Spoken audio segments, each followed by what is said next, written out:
परम आदरणीय और सम्मानित मंच पर उपस्थित सभी अतिथिगण का मैं हार्दिक अभिनंदन करता हूं।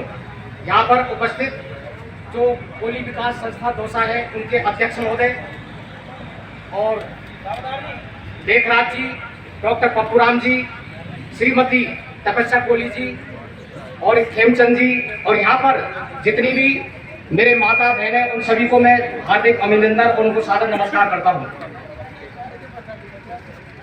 मैं सबसे पहले आपको आज 2 तारीख है 2 जनवरी सन 2022, तो सभी को मैं नए वर्ष की सभी को हार्दिक शुभकामनाएं देता हूँ। यह मेरा परम सौभाग्य है कि दौसा में पिछले 4 साल से मुझे यहाँ पर बुला रहे हैं, ये मेरा सौभाग्य है। तो यहाँ पर जो बच्चे जो उपस्थित हैं मैं उनके मतलब उज्जवल भविष्य की कामना करता हूँ। और ये जो पहल है हमारे जो समाज की जो पहल है प्रतिभावान बच्चों के लिए, तो इससे हमारे जो बच्चे हैं उनको ये प्रेरणा लेनी चाहिए कि हमें जीवन में कैसे आगे बढ़ना है। हमारा समाज हमें सम्मानित करता है और यहाँ पर मैं ज़्यादा वक्त तो खैर नहीं लूँगा क्योंकि मैं हर साल यहाँ पर आता हूँ और अपना उद्बोधन देता हूँ। तो यहाँ पर मैं कुछ उदाहरण देना चाहूँगा। तो सबसे पहले जब आज से करीब 5 साल पहले जब एक प्रोग्राम चालू हुआ था तो यहाँ पर जो उपस्थित परम आदरणीय श्री डॉक्टर पप्पूराम कोली जी भी हैं, तो मैं उनके साथ यहाँ पर था। तो उस समय इन्होंने भी बताया था। तो उस समय मेरी जो बड़ी बेटी है रश्मिदीप महावर, आप सब लोगों को पता होगा। तो आज की डेट में वो फाइनल ईयर में पहुंच गई है, मतलब उसका 5th ईयर है, 9th सेमेस्टर उसने कंप्लीट कर लिया है और अभी 10th सेमेस्टर में है वो। और मेरे को लगता है कि उसके लिए आपने आज से 5 साल पहले उसके लिए तालियां बजाई थी, तो उसके लिए आप आज तालियां बजा सकते हैं। वो IIT GHU से मतलब, और आपके लिए मैं एक बहुत ही मतलब हमारे समाज की एक आन बान शान वो हो मतलब है हमारी समाज की।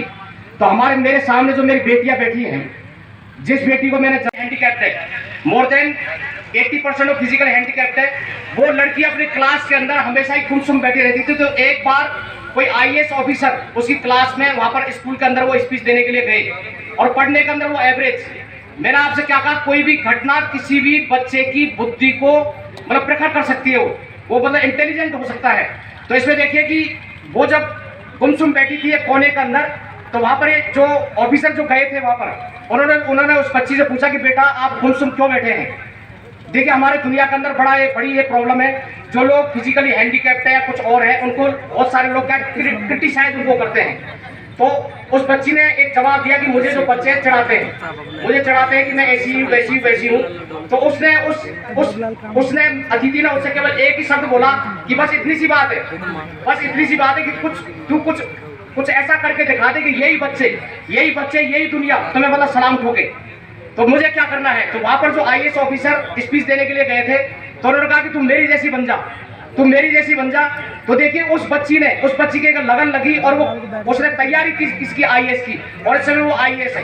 कहने का मतलब क्या, पैदाइशी कोई वो नहीं होता। आपने ऐसे में उदाहरण देना चाहूंगा आरती डोगरा का। उनकी जो हाइट है वो लगभग 3.5 फीट है, उनकी हाइट जो है लगभग 3.5 फीट है। ऐसे ही कोई अतिथि वहां स्पीच देने के लिए गए, तो वहां पर वो गुमसुम बच्ची बैठी थी, तो उनको भी क्या क्रिटिसाइज। तो उस अतिथि ने पूछा कि बेटा आप ऐसे कैसे बैठो। तो मुझे क्या कि सभी बच्चे मतलब चढ़ाते हैं मुझे कि अगर टिंगी है ठीक नहीं है वगैरह वगैरह जो भी है। तो उसने केवल वहां पर ये कहा कि इतनी सी बात है कि तू भी मेरी जैसी बन जा। तो उसने भी क्या IAS की, आपने देखा होगा कि उनको बहुत सारे अवार्ड मिल चुके हैं और बहुत ही अच्छी वो IAS ऑफिसर है। तो मेरा कहने का मतलब है कि पैदाइशी कोई बच्चा मतलब क्या है कि इंटेलिजेंट नहीं होता। ऐसे में आपको गोविंद जायसवाल का एक और उदाहरण देना चाहूंगा यहाँ पर, जो कि बनारस के रहने वाले हैं। तो वो क्या है कि एक क्या है अपने दोस्त के साथ में वो किसी के घर गए थे। तो उनका जो दोस्त है वो क्या है कि बड़े बाप की औलाद थी वहां पर। तो वहां पर क्या है कि जैसे उनके पिता उनके घर पर आए, तो उसने उस बच्चे से पूछा ये कौन है। तो उसने बताया कि भाई ये वो है। तो वो क्या है कि उसके पिताजी क्या रिक्शा चलाते थे बनारस की सड़कों पे।